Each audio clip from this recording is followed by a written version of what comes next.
യാത്ര ചെയ്യുന്നവരെ വിമാനത്താവളത്തിൽ കൊണ്ടുവിട്ട് തിരികെ പോകാറാണ് എല്ലാവരും ചെയ്യുന്നത്. പക്ഷേ ആ പതിവ് മാറ്റി എയർപോർട്ടിനുള്ളിൽ യാത്ര ചെയ്യാതെയും സന്ദർശനം നടത്താനുള്ള അവസരം ഒരുക്കുകയാണ് UAE. യാത്രാ ടിക്കറ്റ് ഇല്ലാതെ അബുദാബി സയ്യിദ് അന്താരാഷ്ട്ര വിമാനത്താവളത്തിൽ പൊതുജനങ്ങൾക്ക് സന്ദർശനത്തിന് അവസരമൊരുക്കുന്നു എന്ന വാർത്തയാണ് പുറത്തുവരുന്നത്. പൗരന്മാർക്കും താമസക്കാർക്കും വിമാനത്താവളത്തിലെ ഷോപ്പിംഗ്, വിനോദ സൗകര്യങ്ങൾ തുടങ്ങിയവ ആസ്വദിക്കാൻ അവസരം നൽകുന്നതിന്റെ ഭാഗമായാണ് ഈ ഒരു തീരുമാനം. 8 ആഴ്ചകളായിരിക്കും എല്ലാവർക്കുമായി വിമാനത്താവളം തുറന്നു നൽകുന്നത്. യാത്രക്കാർക്ക് മാത്രമല്ല, ടിക്കറ്റ് ഇല്ലാത്തവർക്കും അബുദാബി സയ്യിദ് അന്താരാഷ്ട്ര വിമാനത്താവളത്തിലേക്ക് കടന്നു ചെല്ലാം. സാധാരണയായി യാത്രക്കാർക്ക് മാത്രം അനുവദിച്ചിരിക്കുന്ന മേഖലകളിലേക്കും പൊതുജനങ്ങൾക്ക് ഇനി പ്രവേശനമുണ്ടാകും. ഷോപ്പുകൾ, റെസ്റ്റോറന്റുകൾ, വിനോദ സൗകര്യങ്ങൾ എന്നിവയും സന്ദർശകർക്ക് ഉപയോഗിക്കാം.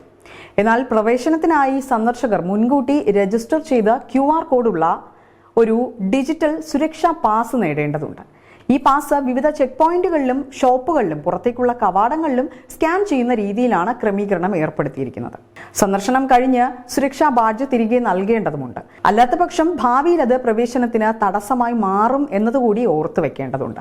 സുരക്ഷാ നടപടികളുടെ ഭാഗമായി ലാപ്ടോപ്പ്, ടാബ്ലറ്റ് പോലെയുള്ള വ്യക്തിഗത ഇലക്ട്രോണിക് ഉപകരണങ്ങൾ കൊണ്ടുപോകാനോ ഉപയോഗിക്കാനോ അനുവദിക്കില്ല.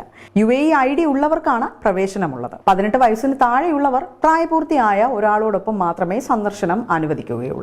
20 ദിർഹം ചെലവഴിച്ചാൽ വിമാനത്താവളത്തിനുള്ളിൽ 4 മണിക്കൂർ വരെ പാർക്കിങ്ങും അനുവദിച്ചു നൽകും.